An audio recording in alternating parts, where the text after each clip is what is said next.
here we go again. You know, it's like we're repeating history completely back to 1992, 1993 when we started this litigation, where there's a law.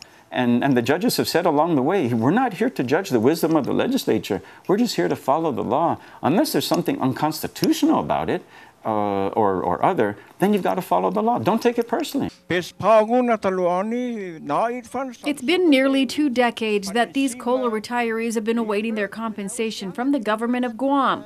And even despite a court judgment and a law that's been passed, these men and women continue to wait for justice to be served. And this time, the attorney behind the class action suit says they've had enough. Attorney Mike Phillips saying by next week he intends to file a suit to force the government of Guam to pay these retirees the interest that's owed to them. Again, I've reiterated the administration, the legislature, the AG especially, and DOA. If they step in and do something, that's fine.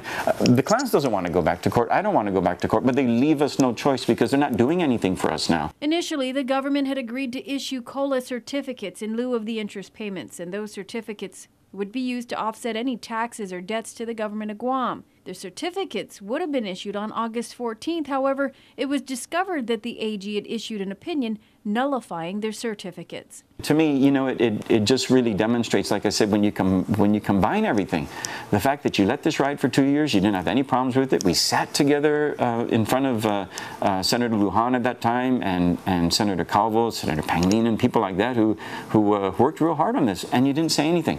And then now, on August 13th, 1 day before the deadline to issue the COLA certificates, you issue a legal opinion. I mean, where were you? And with that, Attorney Phillips says he's tired of the endless delays and he wants the retirees to receive what is rightfully theirs. I don't think I'm exaggerating when I say whether you look at the class or, in this case, their attorney, the government will never find a more cooperative group. They'll never find a more cooperative or patient attorney. Every single time up until now, they said, come on, Mike, you know, okay, we didn't do it, but one more chance.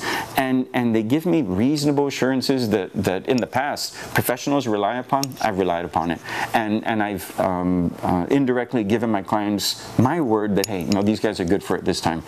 And they're not.